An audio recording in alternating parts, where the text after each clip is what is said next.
the Alice in Wonderland thing with the rabbit, and he's running through the tunnels and he's saying, I'm late for a very important date. We're a minute late, or we were a minute late for this very important date. So we do apologize. We're a minute late. I'm going to have that thing in my head now with that rabbit all day long. I'm going to make a cake later on, I think, possibly for a friend's birthday. And I'm going to be, as I'm stirring it in and mixing it all, I'm going to be singing. I know I'm going to be singing that song. So good morning, good morning, good morning, everybody. Yes, I'll stop with the nonsense, or maybe I won't. First of all, I'd like to say good morning to my spirit guide, Greg. Oh, wrong side, sorry. Oh, golly. Not only am I late, I'm befuddled. Who, as always, is standing to my right side. And I'd like to say good morning to Chris. Good morning, Chris. Good morning. Well, you can't help it when you stare into the computer ahead of you. You're on opposite sides. I know. I'm opposite myself. But I still should know my right from my left. And apart from the fact that I've got him with his hand on my shoulder, you would think that, hello, I wouldn't be making that mistake. All right, so we're going to continue our March topic, which is the advice that we would give ourselves if we knew back then when we were younger, what we know now. What advice would we give to ourselves? We've had some great, some fabulous people writing in. Thank you for all of the wonderful things that you're writing, and such great advice. But I was talking to somebody yesterday, and it occurred to me that one of the things that I learned actually very early on, because we had no money, and because we had absolutely no money, we were literally living sort of just hand to mouth practically. And what went by the wayside, the thing that had to go by the wayside for me in those days was, buying good cuts of meat, nice fish, all those things.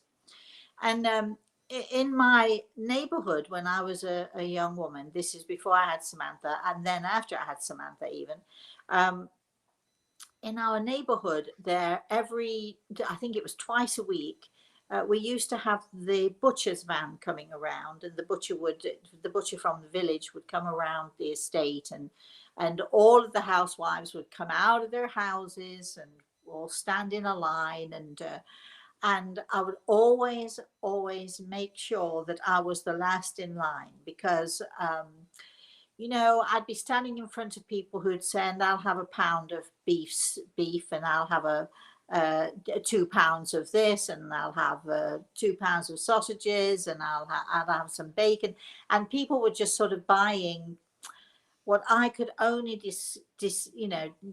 discern as the really good cuts of meat. And then it would come to me, and I would always make sure that I was last in the line. And the butcher knew, I'm sure he knew, because then I would he'd get me, and I'd have 2 slices of spam and two thin slices of belly pork. So he knew that I was never going to spend any money with him, and he was really nice, and we never ever mentioned that I was always the one who was buying the cheap cuts of meat. And then only maybe, instead of a pound of this and a pound of that, or even 8 ounces of this or that, it would be 2 slices of this and 2 pieces of that. And we had these, they were like a meat ball, like a big meat rissole. And they were so cheap because they were made up of all the different bits of meat that came from whichever animal they came from. And they were so cheap, but even so, normally people would, if you were going to eat them, you'd have 2 apiece. And I would say, can I have 2 of those? And so what that taught me was how to cook, believe it or not. Having to use the lesser cuts of meat, having to not have the money to spend on all of the herbs and spices and all of the stuff that so many people had, not being able to spend that money, I had to become extremely creative. And so, my advice to anybody now, I think, would be, or my advice to my own self is good, good for you, and make sure that you keep on doing that, because very often, if you're frugal, if you are careful, you can really, really, create some phenomenal and very, very tasty dishes, which, to be honest, this is what I used to do. And also, I learned a very good lesson then, which I always try to adhere to. And this is a lesson that I've taught my daughter, and this is a lesson that we are teaching my grandson. And this is one lesson that I would reach out to all of you to try if you possibly could. And especially in times of COVID, especially when people have lost their jobs, especially when people have no money whatsoever, or they think they have no money whatsoever, but certainly no spare money, no money to, to go out and to buy, or to, to go to dinner or whatever. What I would say is to anybody and everybody out there, if you have $1 in your pocket, don't spend $1.20. Don't spend $1.10. Don't spend $1.01. Spend 80 cents. If you've got $1, spend 80 cents.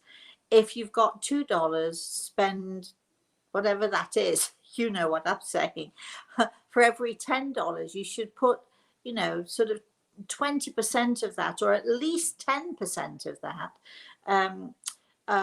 Put it away somewhere, keep it for a rainy day, put it in a jar, or better still, get a bank account. And even if you put just a few pennies in your bank account, and I teach Reese this because it's very important, and I've taught Samantha this too, do not overspend. Stay within your budget.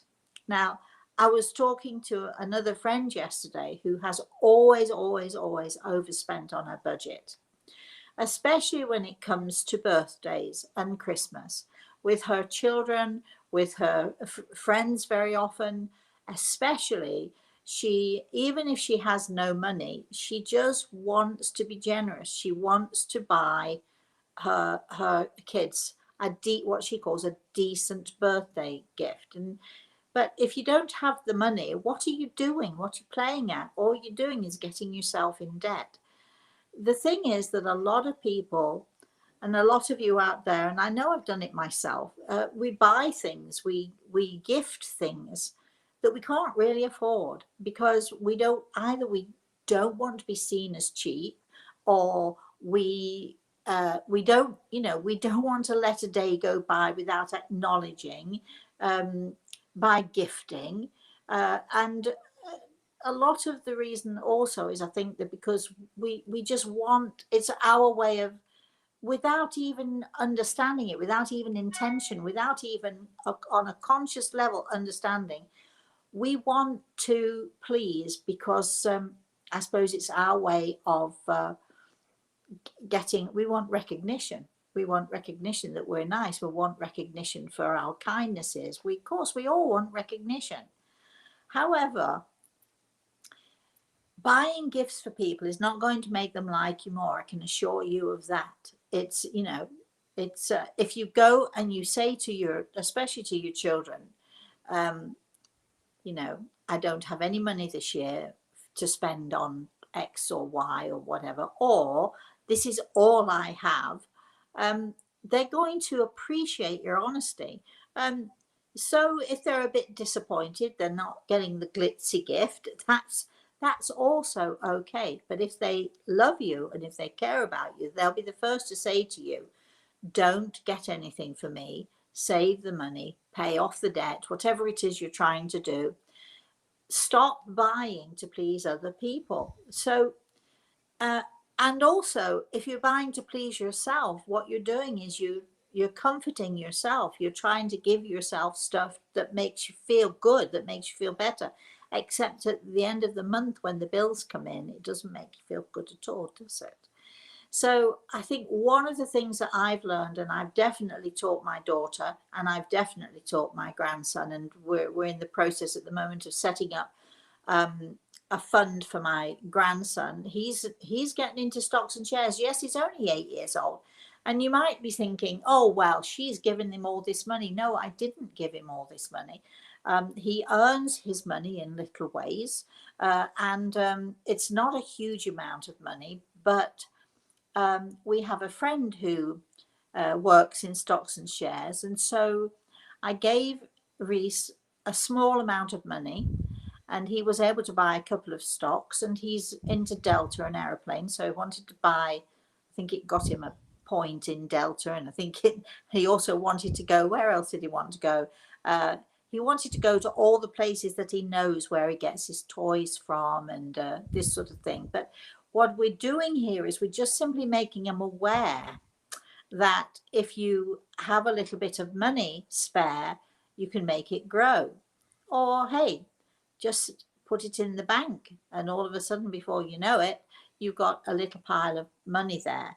It doesn't have to be a lot. As I've said, when I was in my 20s and 30s and sort of even into my late 30s, my husband had the ability to spend, even when he didn't earn any money, even when we didn't have any money. You know, he just had this ability to spend. And I went through nightmares. I can remember being pregnant and having somebody come knock on the door to come pick up the washing machine. You know, things like that are terrifying. The thing also I did learn, and I'm going to tell you a little story, and then we're going to sort of have your comments and your questions here. The thing also that I did learn is that trust is a major part of living our lives. And the thing that I always had, always, was a trust in God, a trust in Christ. And I knew that no matter what I was going through, I would somehow or another get through it. Maybe not quite unscathed, because I have a few scars here and there, emotional scars, as we all do. But trust is also an issue. But when you are hiding from the debt collectors, which I did with my daughter, that's a whole other story. When you're hiding, when you're crouching down and sort of under the door, you're hoping nobody can see you. You're hoping that nobody can hear you. You're having to hold on to your child saying, shh, don't let them know. You know, you have to be very, very quiet here. When you're hiding from all of that and you can barely manage to feed your daughter, never mind feeding yourself, you become in many ways quite wise to the fact that, especially me, because I was on my own at this point, you become quite wise to the fact that if I don't get my act together, nobody else is going to do it for me. I remember now we're talking about trust, right? I remember one morning with my little tiny purse, figuratively speaking, I went to the post office. It was that day when I was going to get my child support in England. You get a certain amount for each child you get every week. So off I went to the post office, and I needed this money. And as I'm walking up the driveway, the postman stopped me, the mailman stopped me and handed me an envelope, and I knew that it was a bill, and it happened to be the electricity bill. And there was no way, I didn't have the money, no way I'm going to pay that, because I didn't have the money. So I just, I of course opened it up, looked at it, then shoved it back in its envelope and shoved it back in my bag, and off I went to the post office. So I'm standing in line at the post office, and there's quite a line in front of me. And all I'm going for, remember, all I'm going for is my allowance, my weekly allowance, so that I could go and feed my daughter. So I'm standing there, and there's the person in front of me, and then another person in front of me.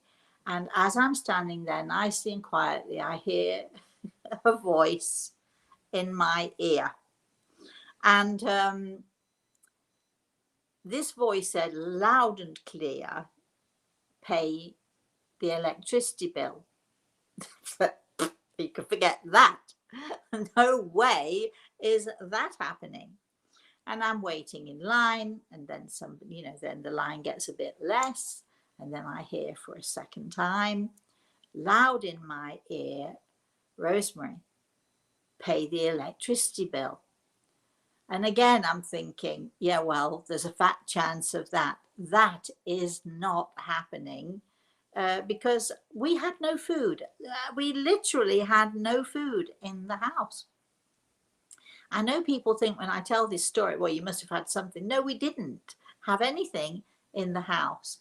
So, so as I come to the counter, now it's my turn, and I'm fumbling to get my book, my voucher thing out so I could hand it in and get my money from the assistant. And as I'm fumbling, I grab the electricity envelope as well as my voucher. And as I'm about to sort of, figure out what I'm going to put through the little slot, the voice says again, and pay the electricity bill. And it was so loud in my ear, it so startled me that I pushed the envelope with the electricity bill and the voucher through the hole, through the glass. And I'm watching as the girl grabs it, and she says, oh, do you want to pay your electricity bill? And I was so embarrassed, and I didn't want to say no, give it back to me. My pride wouldn't let me do that. And so the amount of the electricity bill was slightly under the amount that I was getting for my weekly thing. So she hands me back a few coins, a very few coins. And I put my hand in and I scoop them out. And of course, now I have no money. I've got no money in my purse. I've only got these few pennies in my hand. And I literally walk home, and it's about a 15-20 minute walk. And I have to walk up the hill. But first of all, I have to walk through the town, through this small little village that I lived in, and then up the hill to get to my house. And I was blubbering the whole way because I meant to have my money and go and buy something for Samantha to eat for her dinner. And I had nothing. And I literally had nothing in the pantry, nothing in the fridge, not even eggs, would you believe? So I get home, I'm crying all the way home, literally sobbing all the way home, because how can I feed Samantha? I don't know how I'm going to feed Samantha. And what was with that voice? And how could they possibly do that to me? Not that they really did anything to me, because it was my own stupidity where I pushed the thing through the window. So I go home. I don't even take my coat off. I make myself a cup of something, a tea bag, no milk, no sugar. I suppose I was lucky to have a tea bag. See, there's always an upside. All right. So I'm sitting there nursing this thing with my coat on, still crying.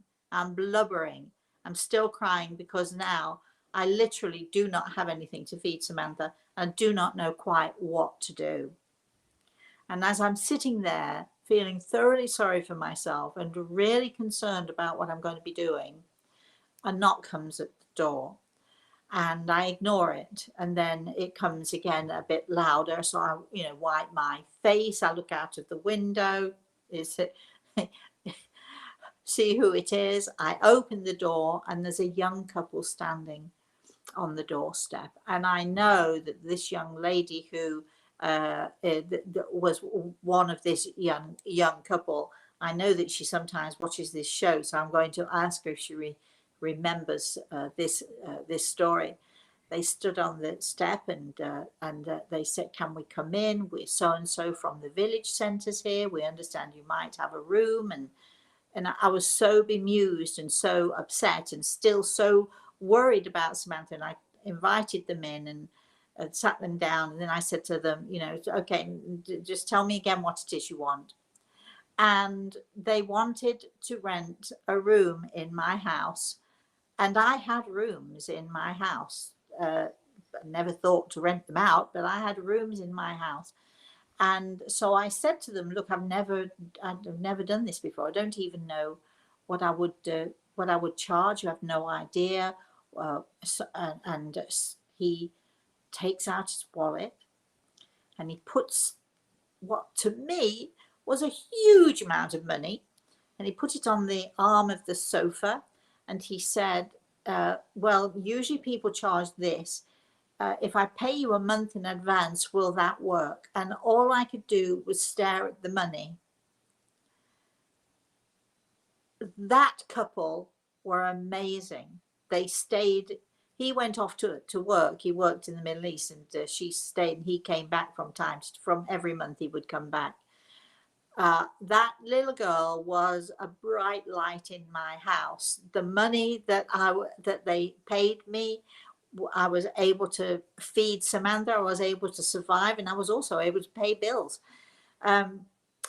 You know, when you have that sense and you hear that voice, as we often do, it's so hard, isn't it, to trust? It's so hard to say, oof, you know, and I didn't trust. I have to tell you, I did not trust. There's no way that I would have paid that electricity bill had it not somehow got stuck with the other stuff.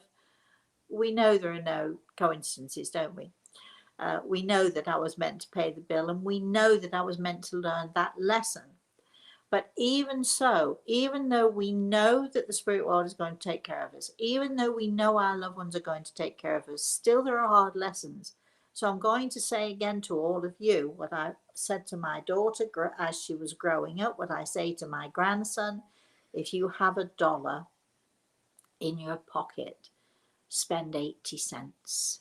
Do not spend the dollar, and never spend more than the dollar. Never spend $1 and a penny, because it will be your downfall. It really, really will.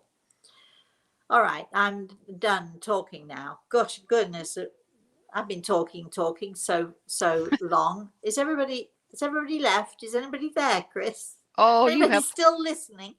you have plenty of people here.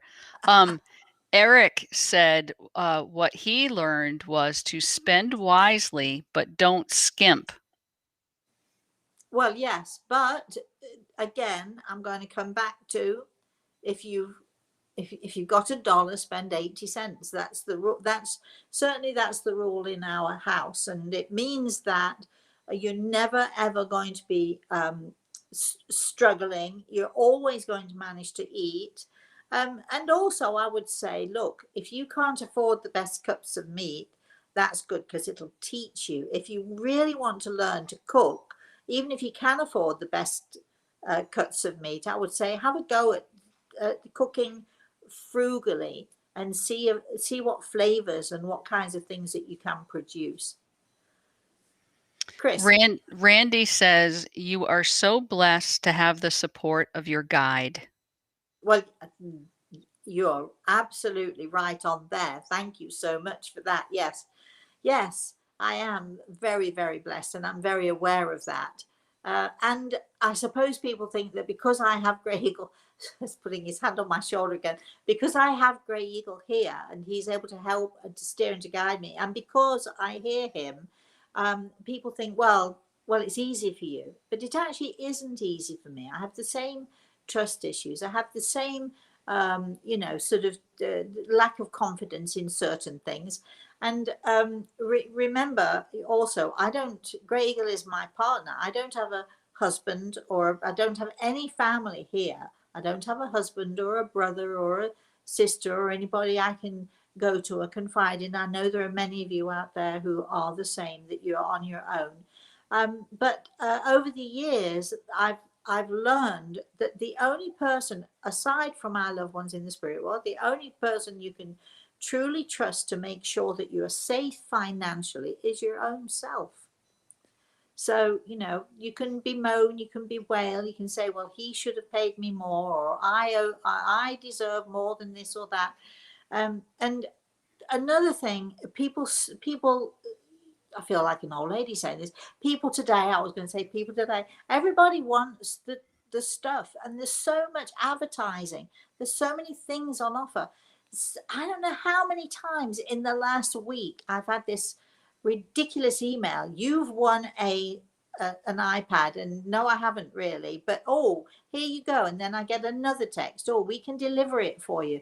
And there's the temptations out there are so great for all of us. So don't succumb to the temptations, is what I'm saying. Chris. Nicole says, trust is the answer. And she's saying good morning. Good morning, Nicole. Cheryl is saying, amazing, isn't it? We get what we need from the universe. I have such trust in that. Yes, I think I said to somebody yesterday, or when was it? On Tuesday or whenever it was, we don't always get what we want,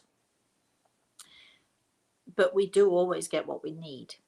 So, maybe that is that's the inspiration that we have for today. You might want the fur coat, or you might want, the big meal.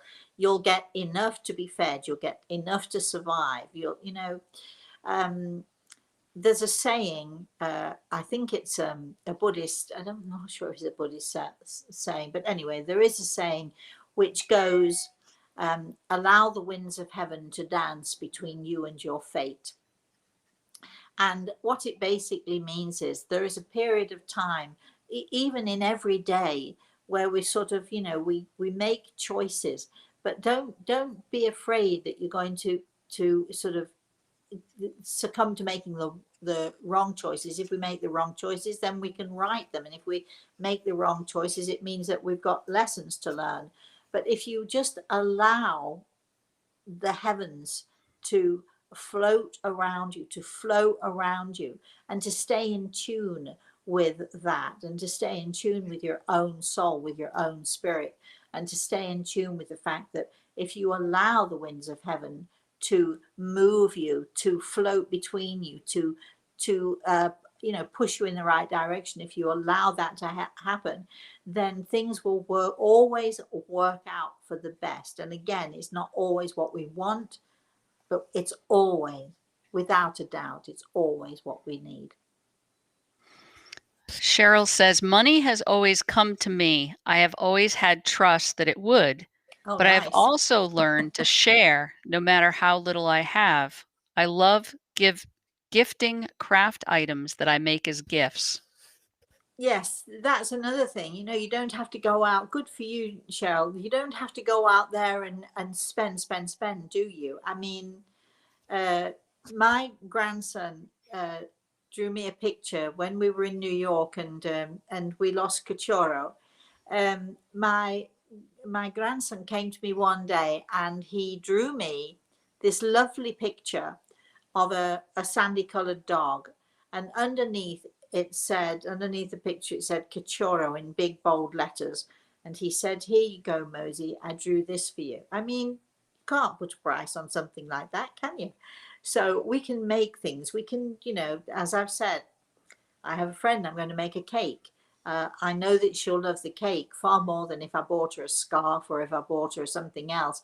She'll love the cake, first of all, because I put effort and time into it. And second of all, it's her favorite. So, there are things that we can do and things that we can do that we don't have to spend a lot of money on. And this morning, of course, lazily, I didn't want to go out and shop for the items that I need for this cake. Sour cream, and yes, I know, sour cream in a cake, the sour cream and oil and lemon juice and so on. And it happened, and I went all the way through cream cheese. I went all the way through my cupboards, and amazingly, I have every single ingredient that I need to make this cake. without actually stepping outside of the house. Chris? Vicky says, "Oh, I love this story. Serendipity." I know. Yeah, definitely. Definitely. Eric says, "Trust the voice within." Oh, yes. But the funny thing is, Eric, and I totally agree with you on this, but the funny thing is, the story I told you, it is not the voice within. It was the voice shouting right in my ear. It was like, whoa, you couldn't miss it. So, when you're fortunate enough to have that as well, absolutely, we should trust. Absolutely. Yeah. Marianne says, "Thank you. It's a great story." You're very welcome, Marianne. And Randy says, "I am listening intently." Oh, Uh, well, good. Cheryl says, "Free things keep coming, coming, coming, and I keep sharing." And Eric Oh, continues with, "Agreed, only spend what you have and not all if it 80% is a wonderful habit to follow." yeah. I think so. I think so too. It's amazing how, that 20% of a dollar, if you put it in a jar or you pop it, whatever you do with it, and you save it, it's amazing how quickly it grows. Before you know it, you've got $10 in that jar. Before you know it, you've got 20. Before you know it, you're thinking, wow, look at this. It's growing and growing. And, unfortunately, we do live in a material world. So we do need to sort of have that idea of something behind us, some sort of security or financial or monetary security in the days that we have now. And especially in the days of COVID, when so many of you are suffering and have no jobs, and you're trying your level best. um, but I can sit here and honestly say, I had no money when Samantha was a little girl. I had no money when I was married. We never starved, ever, because I was really creative and inventive. I'm not going to say that all of those dishes were perfect, because they were not. But I learned through my mistakes to be creative and to use what I had, rather than bemoaning and complaining about what I didn't have. I used what I did have. So, try it. Sort of, when you finish watching this show, this is what I'm going to suggest to everybody. Go decide you're going to make something, you're going to cook something, or you're going to make something, you're going to make a gift. Go into your house. Do not go shopping. Do not think, oh, it's so and so's birthday, or is Easter coming up? Oh gosh, we've got to spend money. Or don't do that. Open your cupboard doors.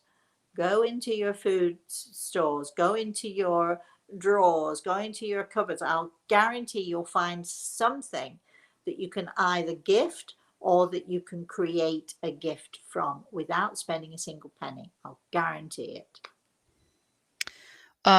Sandy also loves this story. And Randy says, "When we are struggling, it is not easy to see what the lesson is that we need to learn." Oh, so true. So very true. But again, sometimes that's when trust comes in. That's when trust in the spirit world comes in. That's when trust in God comes in. That's when you have to trust that you are being guided and you are being protected in some way. We may not see the reasons why, we may not understand, but there's so many of the lessons that I've had in life, and so many of the tears that I've cried, I'm so grateful for, because they've taught me how to be. And, I'm so grateful for all of that hardship and all of the pain, because without having experienced it myself, how can I have true empathy for other people who are going through traumas and difficulties? Marlene is saying, when you said allow the winds of heaven to dance between you and your fate, that is her favorite saying now, and she says it every day. Good. Yeah. It's somehow, if you can say that and use it as a mantra, it somehow can really, really sort of center you and bring you the calm and the peace that you might not always be having. When you're sort of chasing around, what am I going to do? How am I going to do it? How am I going to feed the kids? What am I going to do with it, this and that? If you can just use that saying as a mantra, and it'll just bring you to a level where you can think clearly, and then it'll come to you and you'll know exactly what you need to do. Danita's saying, love gifts are the best. They are. They truly are. although although it is nice to have something really nice from time to time. Let's, let something, when I say something nice, I mean something, I mean, we all, come on, all of you ladies out there, don't tell me you would turn down a nice trinket, expensive trinket, because we all like those things too, but only if you can afford, or if the person gifting this to you can afford to do it. So again, if you've got $1, spend 80. Chris. So Gina Izzo does not speak English, but she translated her question into All right. English, and she'll get Okay. help afterwards to hear what you have to say. Hi, Gina. I am desperate. My sister is dying. Do you have a message for me from my dad or my mom? She's asking you not to speak in English and write it to her, but we know you can't do that. No. Hopefully, if you have someone to help you with this, first of all, let me say I'm so sorry that you're going through this awful, horrible time. Please understand that sometimes we cannot change what the universe has decided. When God calls, we do. There's no choice for us. When God calls, we have to return to Him.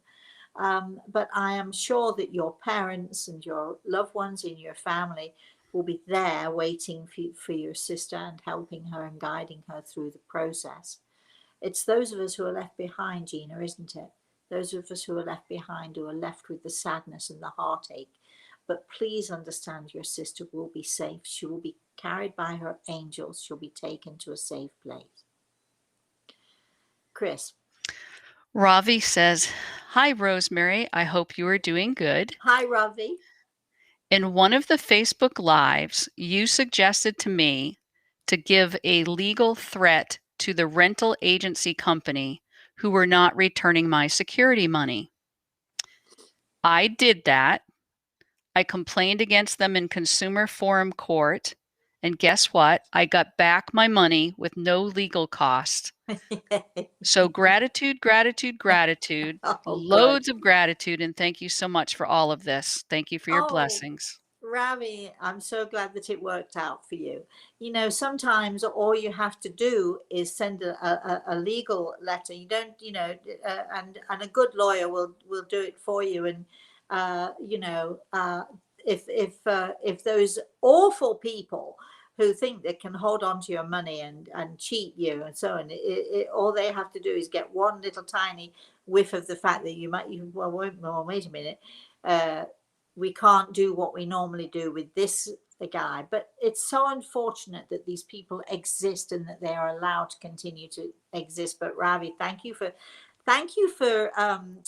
sharing this with us, and for telling us your story. And I'm very, very pleased that it worked out for you.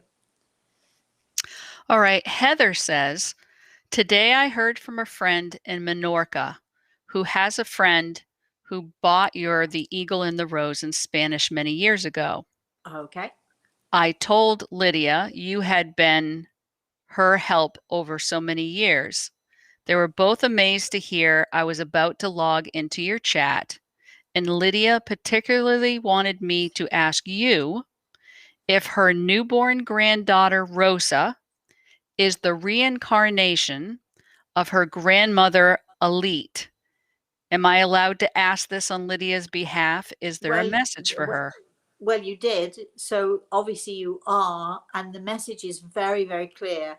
And this is a message from Great Eagle. The answer is no, she is not. This child is not the reincarnation of the grandmother. Absolutely not. She is her own soul. She is a beautiful soul, this child.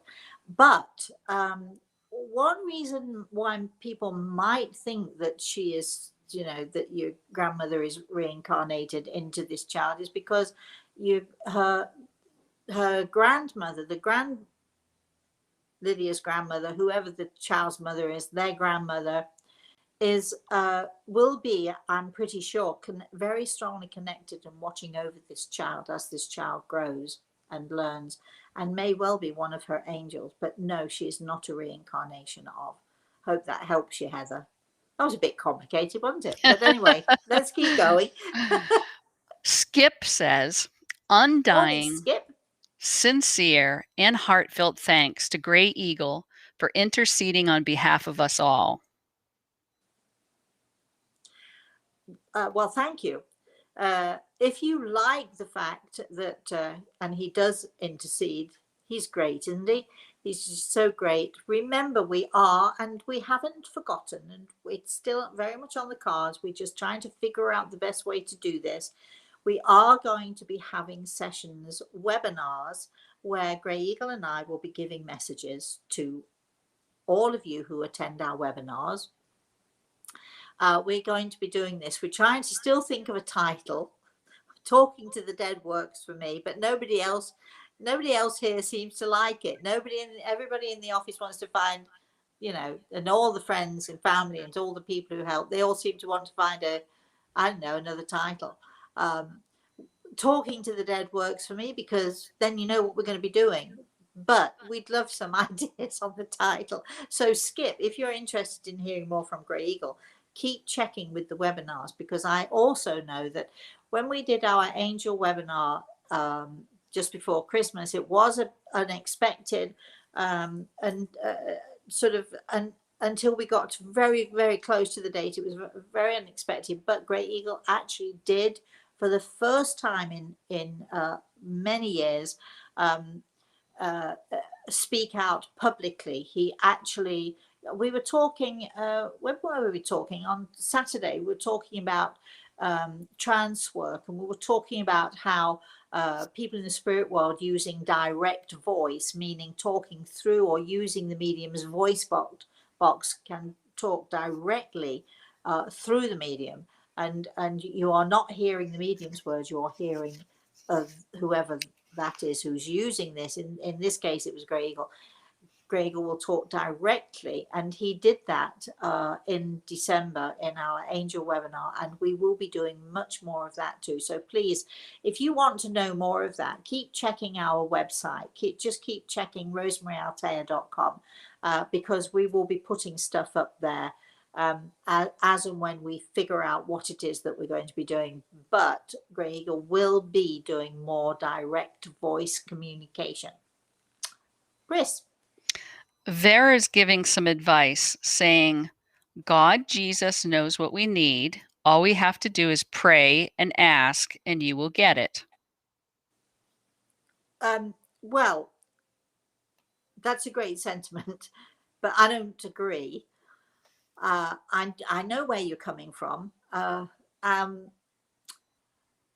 if you're praying for a Ferrari, or if you're praying for a Mercedes, certainly we're being clear. Now, you know that I'm taking this beyond what you're saying, exaggerating what we're saying. And again, I'm going to say we don't always get what we want. And we can pray for happiness. We can pray for contentment. We can pray for, I ask all the time for protection for my daughter, for my grandson. I ask for their happiness. Doesn't mean that I'm going to get it.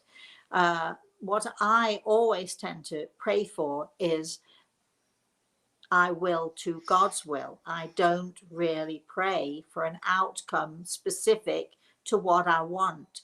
So I think that I do agree that prayer works, but I think that if you're thinking that you can just pray for the cancer to go away, or you can pray for someone to get better, or you can pray for whatever it is that you want to pray for, that if you pray, then God is going to give it to you, because that is not how it works. And so I do understand the sentiment that you're talking about, and I do agree that prayer works, but my way of praying is always, I ask for healing to be given to my patients. I ask for, for the protection of this world of ours. I ask for lot of things, but I always end my prayers, dear God, I will to thy will. In other words, whatever God decides, it's not for me to decide, and it's not for me to want necessarily. I can want all I like, but it's not for me to expect that I'm going to get what I want. So I think that, always when we pray, we have to always be mindful of the fact that we're asking for things, but at the end of the day, dear God, I will to thy will. In other words, I whatever you decide is what I know is right for all of us. Chris. Cheryl says, when I was 13, our house burnt down and everything in it. Oh my God. Since then, I refuse to collect or keep things. I use them a while, then pass them along to others or sell them. Oh, well, that was what a horrible thing to have happened to you and to your family, Cheryl, but what a great lesson you learned from that. So I think that's, a good lesson learned right there. Chris. Heather says, in our family, it is definitely a tradition to make a cake as a gift for our celebrations. The most recent was a German friendship cake for Mother's Day from my daughter Zandra. Well, Heather, maybe you could share the recipe. We're always into sharing recipes. Somebody the other day asked me for my Yorkshire pudding recipe. It amazes me, and especially if you're British out there, it amazes me when you say sometimes my Yorkshire puddings rise and sometimes they don't. You got to know the little things to do before you pour the batter into the pan and all of that stuff. So if anybody wants a Yorkshire, and what else did they ask for, Chris? The hobnob recipe. Oh God, Yes. I had to. I it was late at night. I hadn't had much to eat, so I thought I'm just going to watch a little bit of YouTube. This is last night. I climbed into bed with half a glass of milk and two hobnobs. I thought, ooh, look at me living it up, living I the was going to life. say, living it large. This is what it's called, living the life. But my hobnobs are, oh gosh, they are so good. So anyway, all right, keep going, Chris. Teresa's saying, my friend is waiting for a liver transplant. Will she be okay?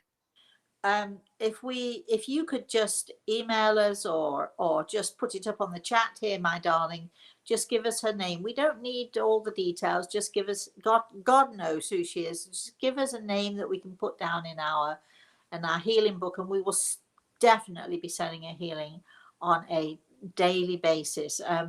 I think that she will be as God means her to be. So I think she's going to be okay. Chris. Sarita says, hello, this is your friend from Wales again. Hi, How friend from Wales. how are you, my darling? You're looking as beautiful as ever, and your eyes are shining as lovely as Oh, ever. well, good. Well, thank you, thank you. Whenever I think of Wales and I think of my grandfather, who unfortunately I never knew, my grandfather David, his name's David Edwards. Does that sound Welsh to anybody out there who knows about Wales? A very Welsh name.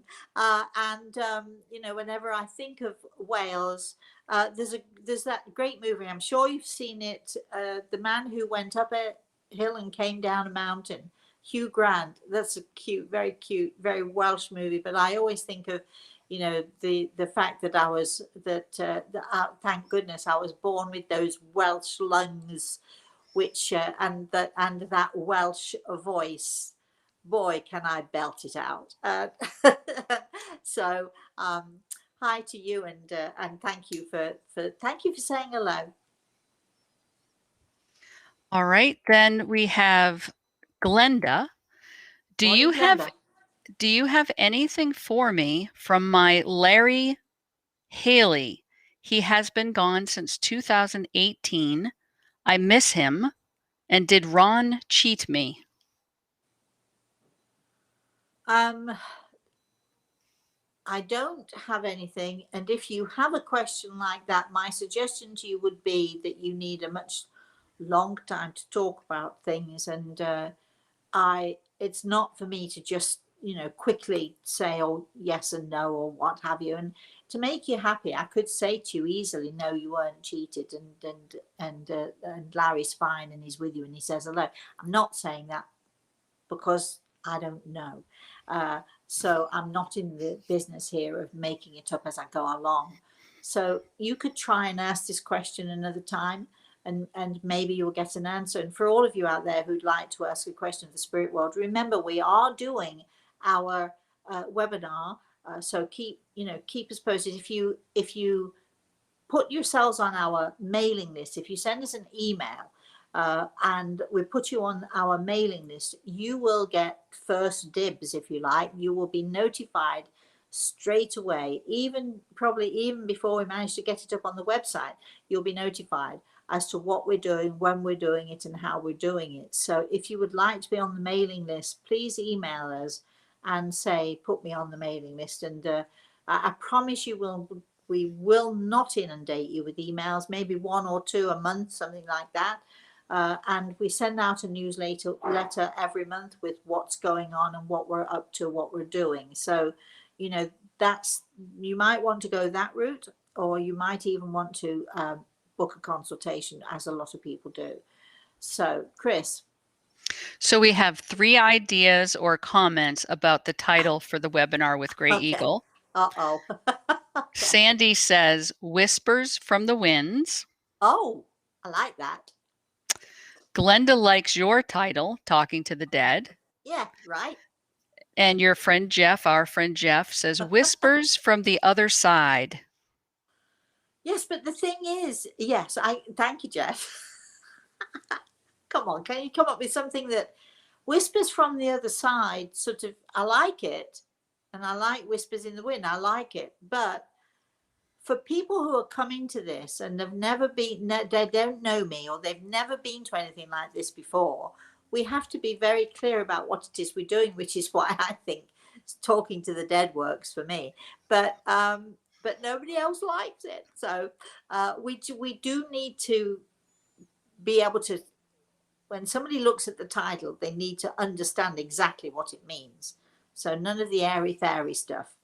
You know what I mean, Jeff. None of that airy fairy stuff. Is your granddaughter still with you? I want to know. And where are you, and why aren't you in Florida, and all of that stuff. Keep going, Chris. Sarita's asking, there have been some very strange and not very good things happening in my life at the moment. I'm wondering if Grey Eagle has any hope or advice for me as I'm on the point of giving up. I was just about to say to you, don't give up, when I heard Grey Eagle say, don't give up. So we're both in agreement that you should not give up. And, sometimes we think we're on the point, and I hear people saying, oh, I can't take this anymore. Well, too bad, because you have to. Take what you have and turn it into a positive. Look at what is happening to you, and look at and see what it is that it's teaching you. Maybe you need to learn a little bit of patience. Maybe you need to have a little bit of understanding that, I think that sometimes, from what Grey Eagle tells me, my darling, I think that sometimes you don't take matters into your own hands. You tend to allow other people to influence you, and you tend to allow other people to sometimes make decisions for you. You've got to take matters into your own hands. And another thing he's saying to you, when you decide that enough is enough from other people in your life, that's when you'll be able to stand on your own 2 feet and say, I am strong enough. I don't need you anymore. I hope you understand that message. Chris. So we have 5 minutes left. Amy thinks your title is perfect. Caddy says, good morning. Can you explain what an oversoul is? And if you believe we could be part of an oversoul? I never heard the phrase. I would love to know what you think an oversoul is. I've never come across it. I've never heard it. I'd love to know where you heard it from, or who told you about oversouls, or maybe you could write to us and explain what it is that is. Have you ever heard of that, Chris? I have not. See, just when you think you know not everything, you learn that there's something else that's out there. Maybe you could explain it to me, and if you explain it to me, maybe I will be able to understand what it is you're talking about. Maybe it's simply that you call it one thing and I call it something else entirely. Maybe just different names for the same thing. So we'd love for you to explain to us what an oversoul is supposed to be. Mark from Tulsa saying, I don't pray for things I want. I know that when things are meant to be, they are when it is time.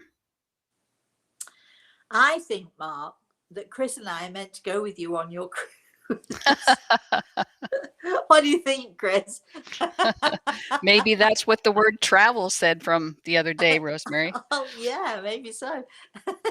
We're expecting, or we're hoping to travel a little bit. A cruise sounds such a great idea, Mark. And thank you for sharing. I love you to pieces, don't you? Right, keep going, Chris. Heather says, thank you from us both, particularly Lydia, who 30 years ago was not confident enough to come see you in Hong Kong, and who I will speak to later. She is now much into the spirit world. Oh, Heather, did she not miss an opportunity? Oh boy, oh boy, oh boy. Oh, well, I think I said this to Chris just before we came on the air this morning. You're not ready till you're ready. Whatever it is, whether you are married to somebody and you know that you shouldn't be, and people around you are saying you should leave him or you should leave her, whether you're not ready to do that cooking experiment, whether you're not ready to go get a new job or give up your job, you're ready when you're ready. And it doesn't matter how much good advice other people can give you. You're only ready when you're ready. And I'm glad, Heather, that Lydia's ready now. And I'm glad that we could be able to help a little bit too. Chris. All right, last one. Vera says, I need your prayers for me and my husband, Jan. My kidney, bladder, and liver, and he Liver. has extreme, oh, it could be liver, yes. And he has extreme OCD. So Oh, we'll definitely add to the healing list. oh. I wanted to Well, save you the last minute, Rosemary, before you go off. I don't know if you wanted to speak about Instagram as well. oh, thank you. Well, first of all, let me just deal with Vera, because all I want to do is put my arms around you. And so that's what I will be doing. Not necessarily physically, but you understand that I can reach my arms all around the world. So I'm putting my arms around you and your husband, and we will definitely be sending healing to you both, my darling. Keep your chin up, stay strong. Okay. Yes, as far as Instagram is concerned, we had this person. Are we going to say this person's name? I don't remember it right now because it's not really, it's a bunch of names put together. Yeah. Something Wing, So we had this person Elisha who Wing. has completely doing their best, his or her, who knows, to destroy my Instagram.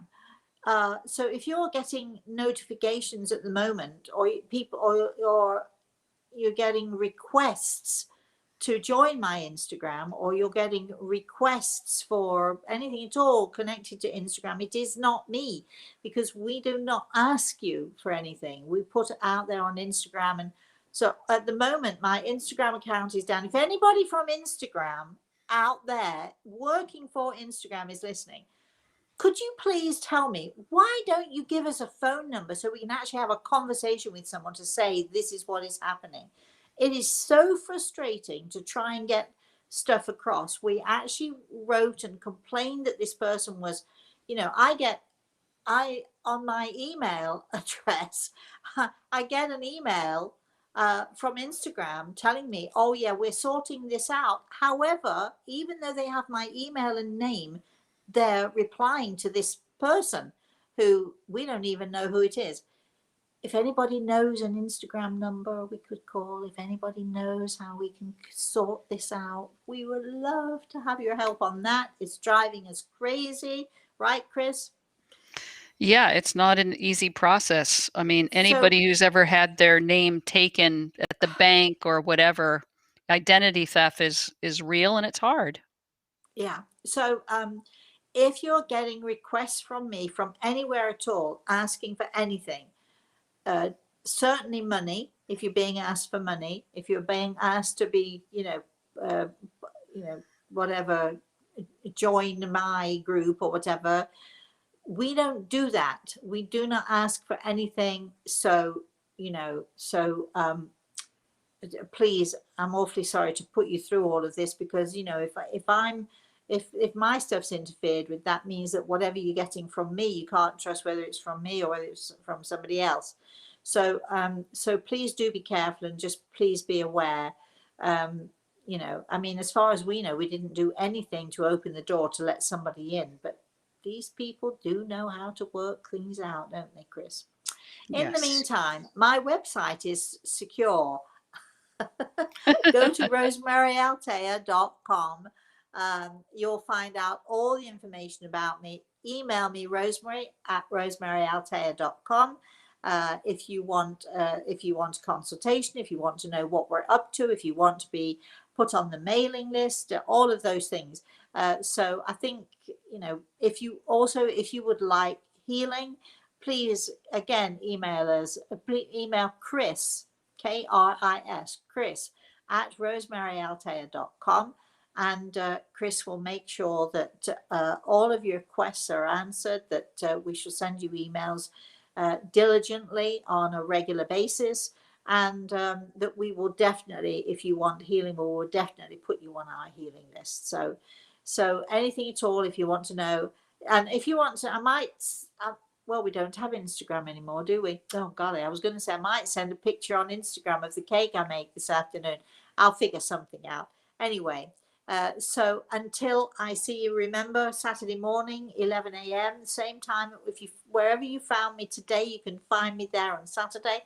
Same time, same place. We're going to be having story time, and last week's story time I found very interesting. I know it was my story, but I found it very interesting just the same. We talked about trance work and trance mediumship and all of that, and physical mediumship. We talked about direct voice mediumship. You can find that on YouTube, right, Chris? You can go and find it on YouTube or Facebook, or my Facebook page, or wherever. Yep.